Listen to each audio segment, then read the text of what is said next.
Here are 4 tips to improve your worship team's culture. I've led in churches from 100 all the way up to 10,000 in size, and I've learned a few key principles that will help any size church build a healthier, happier, high-functioning worship team. If you are sick of dealing with drama, bad behavior, uncommitted volunteers, maybe you don't have enough volunteers, these 4 tips will help. And I'm also going to give you some free resources along the way as I share the tips. Tip number 1 is to develop a team expectations document. As the leader, you are the one to set the tone and the expectations for what is required of every new team member. If you don't set expectations, you have nothing to hold people accountable to. So you need to develop a document that lays out at least 4 categories of expectations. Number 1, spiritual/lifestyle expectations. Like, we expect that you're not getting drunk on the weekends. We expect that you're not living with your girlfriend. We expect that you are attending church regularly and that you're in the scriptures. Spiritual lifestyle. Second one is musical standards. And I'm going to give you a tip about this in a second. It's important you define the standards for every position on your team, but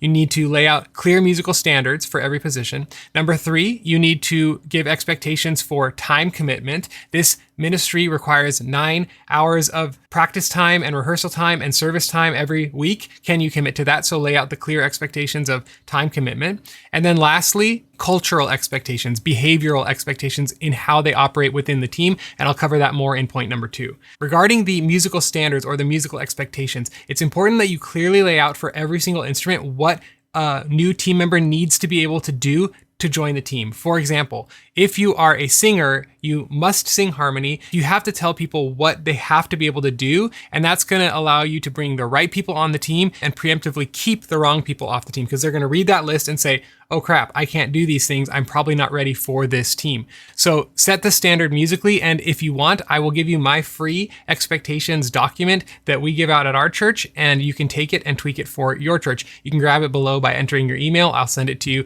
and then you can use it right away to begin setting clear expectations for your team. And that is the first point. The second tip for improving your worship team is to define your team's values. You as the leader need to say, these are the behaviors and attitudes that we value as a team. These things are important to us. Values are the actions and attitudes that your team agrees to celebrate and champion. Values call your team higher. They give your team a higher picture for what they are aiming at. Maybe your team doesn't hit those values today, but that is what you want them to be tomorrow or in the future.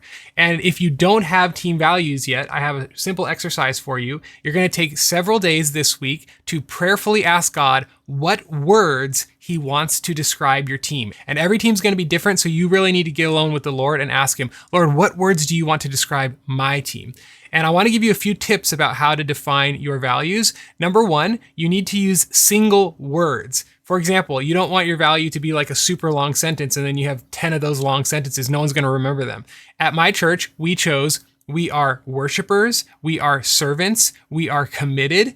And so simple, single words that people can remember. And you want to use only 3 to 7, maximum 7 words, because if it's more than that, people won't remember them. These are things that you can put on your wall in your green room. You can give them out in your onboarding documents, but simple single words. And you want to use identity-based words, because who we are affects how we behave. Identity shapes behavior. So we are worshipers. It informs how we behave. We are servants. It informs how we behave. We are humble. That changes how we act. And so we need to use identity-based words. So that is your second tip, is get alone this week with the Lord and ask the Lord, what are my team's values? And then you're going to begin communicating those to your team. All right, tip number 3 is to create a clear onboarding process for new volunteers. You want to have a clear system that you've set up that you walk people through to bring them onto your team and press them into the ideal team member even before they start serving. So let me give you a 4-step onboarding process that I found works in any size church. Again, I've led in churches from 100 all the way up to 10,000. And so I've boiled down the most important aspects of an onboarding process. So here are 4 parts of your onboarding process. And if you need help with this, we have a whole course. I'll tell you about that at the end. Okay, the first thing you want to do to onboard a new team member is to talk through the values and expectations. Those 2 documents you've created in those first 2 steps, you're going to give that to a brand new team member when they audition, and you're going to read through every single line on those things and make sure they clearly understand what's expected and the type of behavior that you expect out of them. The second thing you're going to do is you're going to send them some online training. You can either create these training resources or you can find resources and put them into a Google document. But you're basically going to create a Google Doc, something shareable for every single position on your team. So electric guitar, bass, drums, vocals, and you're going to find good training videos, whether they're from worship ministry training or elsewhere on the internet, and you're going to put them in a Google Doc and you're going to say, hey, go home and watch these 7 videos about how I want you to approach your electric guitar. Once they've watched those 5 videos, you're going to have them move into step 3 of your onboarding, which is in-person training. Now, in-person training sounds scary, but it's not. You're simply going to schedule them to come in during rehearsal and shadow the position that they're going to be stepping into. So if they're going to be playing bass, they're going to stand next to the bass player. They're going to wear in-ear monitors. If you have in-ear monitors, they're going to listen to the click track. They're going to watch the bass player's hands. They're going to listen to when the bass player is doing their bass runs. They're going to ask the bass player questions in between songs. They're going to shadow the bass player. You're going to schedule them multiple weeks in a row to be with the team and to shadow the position that they're going to be stepping into.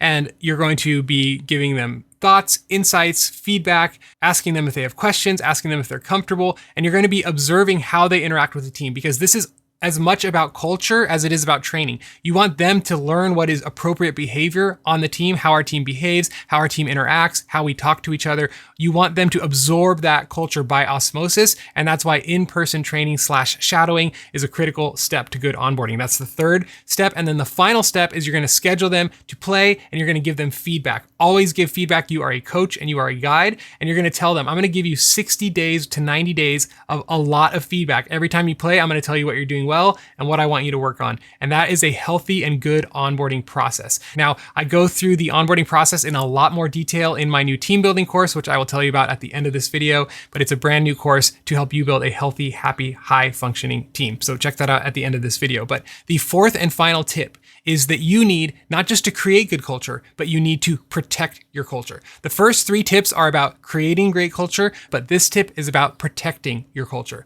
You have cultivated this beautiful, healthy garden of growing and thriving things, which is exactly what God's called us to, but you also have to pull the weeds. You are not allowed to let weeds grow in your team. If you tolerate bad behavior, other team members will think it's okay to adopt it too. I always say that culture is created by what you celebrate and what you tolerate. If you celebrate the good, then you will have good. But if you tolerate bad behavior, you will have bad. And so you do not want to be tolerant of bad behavior. You don't have to be mean when you confront people. And I know we're all scared of having hard conversations. You can be kind and clear and loving and say, hey, we don't do that here. Hey, on this team, we've agreed to these values. That is not a part of what we allow on our team. And so you need to lovingly confront and correct bad behavior. And if you're really bad at that and you hate that, I have a free guide for you about how to have hard conversations for your worship ministry, and you can grab that below. This is so important that we do this because ministry is all about discipleship and growth. God wants you to have a healthy team where people are thriving and flourishing and growing. And if you are a leader who is struggling with an unhealthy team, or you just know that you could do better at team building and being intentional, I want to tell you about our brand new team building course. It will help you build a healthy, happy, high functioning worship team. If you struggle with uncommitted volunteers, bad behavior, bad attitudes, or maybe not enough volunteers, you don't know how to recruit and train new volunteers, this course will teach you exactly how to build a healthy, excellent team that is a joy to lead. You'll learn how to craft compelling vision statement, define your team's shared values, develop and protect your team's culture, find and recruit qualified volunteers, develop an effective audition process, properly onboard new team members, create training and development pathways within your church to develop people, have those corrective conversations, build spiritual maturity in your team, improve musical excellence in your volunteers, and even transition people off the worship team, plus a lot more. We also have 3 bonuses for you: audition template packet completely done for you, team onboarding documents completely done for you, and team building activities, 15 pre-planned team building activities to increase trust and cohesion on your team. So grab it if it sounds interesting to you. It's on sale for 50% off right now, and that sale ends on Friday evening. So don't wait, don't delay, grab the team building course while it's 50% off right now. I will see you inside the course. Otherwise, I'll see you in the next helpful video. Subscribe, like this video, and check out all those links below. God bless you.